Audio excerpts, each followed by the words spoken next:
Okay, good morning, everyone. Okay, we'll continue our book reading this morning, The Toyota Way to Service Excellence by Jeffrey K. Liker and Karen Ross. So far, we've been looking at micro principle and we've been looking at principle 6, which says stabilize and continually improve work standard. We've looked at standard support and how we learn. We've also looked at how standard can be applicable in a mail order company. Today on page 202, we'll be looking at standard sales process in retail chain. So far, we've been able to know that standard can be applied in any organization, in anywhere. You can make anything to be standardized. Your work process can be standardized. How you attend to customers can be standardized. Your work process too can also be standardized. So today we're looking at standard sales process in retail chain. Standard sales process in retail chain. Said Inversiones La Paz owns two of the largest retail chains in Honduras: Motorcycle Sales and Repair and Jets Stereo, consumer electronic stores. The executive board asks for help to bring lean to all its process, from warehousing to motorcycling assembly to motorcycle and consumer electronic repairs, and even back offices such as bill collection. One of the most critical steps in the value chain is sales, and the executive on the board were confused about how lean could apply to a process of individuals selling a varied set of to a varied set of customers.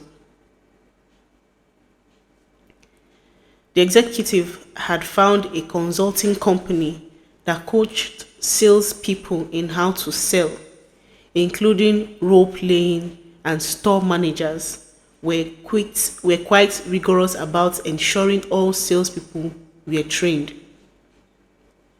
But on a typical day, salespeople were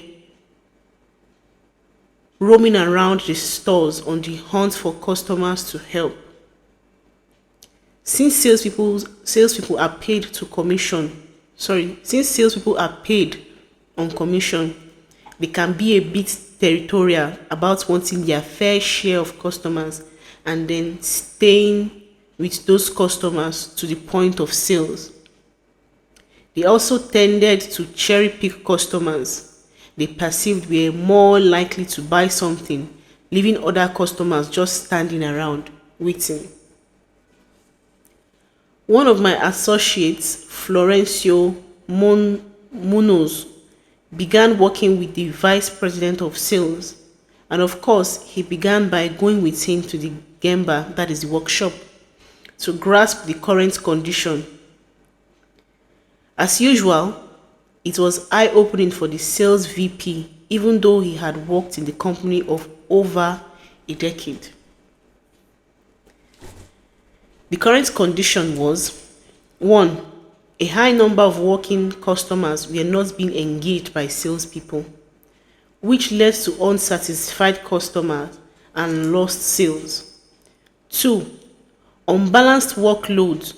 Average number of customers engaged per salesperson per hour led to varying sales results among employees that were not directly attributed to skill level or effort. Not all the salespeople that came to work that day were available during peak hours. The store manager was not able to quickly identify what activities team members were performing at any point in time. With the help of Florencio, the sales VP and his team concluded that the root cause was the fact that there was no system to plan or visualize which salespeople were available, what tasks they were performing, and whether all customers were being engaged by the staff.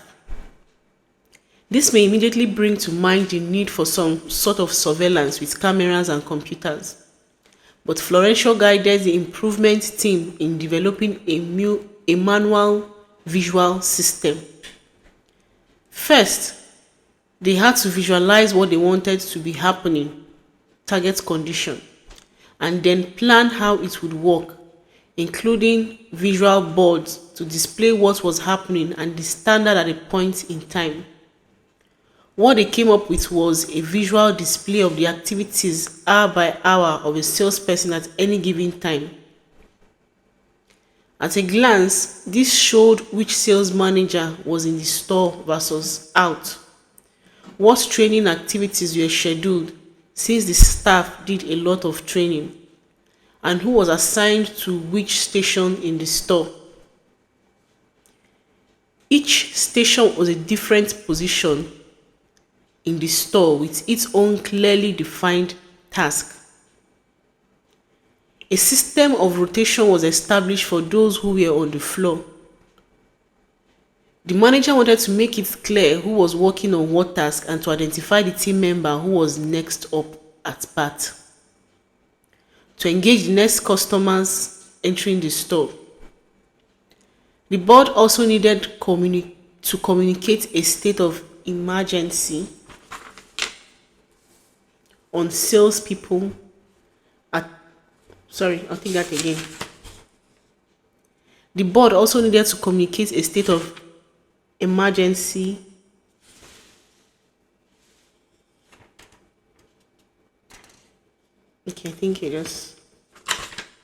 emergency. One salesperson attends to any customer entering the store immediately, and the rest move to the next position. Anyone not seeing customers perform other activities such as quoting, doing follow-up with customers, etc.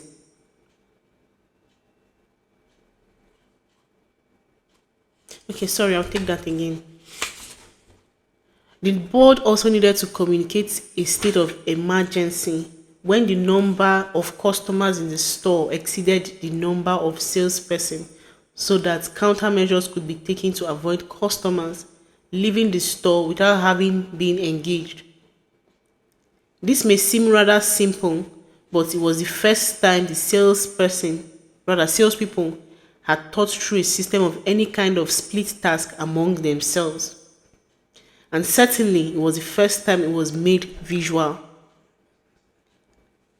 This system was spread throughout Jet Stereo stores, and the result was astonishing and astounding. There were high sales per store. Customers' wait time was reduced from an average of 2 minutes to under 10 seconds. More customers were engaged per hour since all salespeople were made available to peak hours and wait time was reduced. Customer satisfaction measures improved. Understanding peak hours, though visual signals of emergency, led to better staffing and better scheduling of non-selling activities. There was better coordination of administrative duties. Balancing of opportunities created comparable results between sales team members, which led to more focus and effective coaching and training. The practice of customers picking was eliminated. So this is where we'll stop for our reading this morning. Still talking about standards and system. This is standard sales process in a retail chain.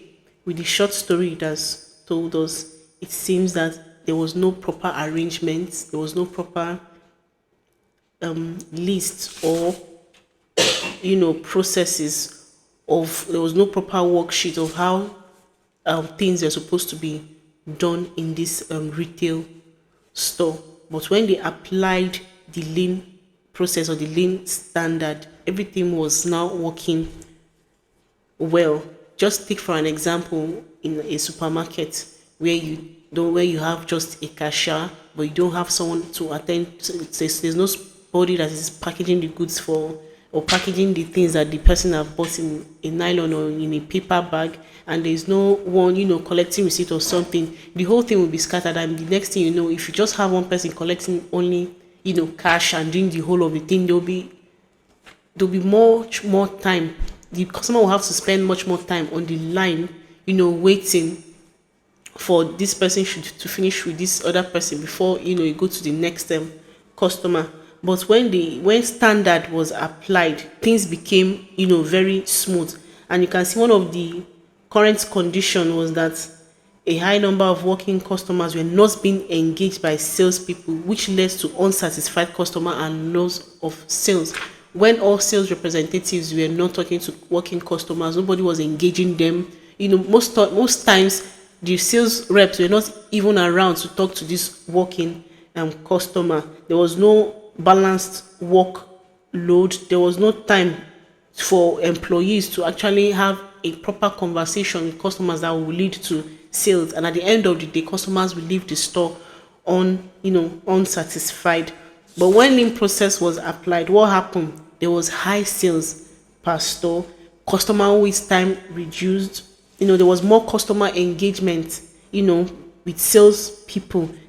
Customer satisfaction also improved. There was better coordination of administrative activities, and everybody knew what they were doing at each time and at each point. Nobody was just loitering around. Nobody was missing in action. Everybody was made sure that they were around doing something, even when customers were around and when customers were not around. So standard is very, very important. Like today, that's so that standard is very important. Even in a retail store, standard is important to adhere to. Like the previous pages we've read, standard is something to be adhered to in any process, in any system, in any organization, or in any company. So this is your stuff for our reading this morning. Thank you.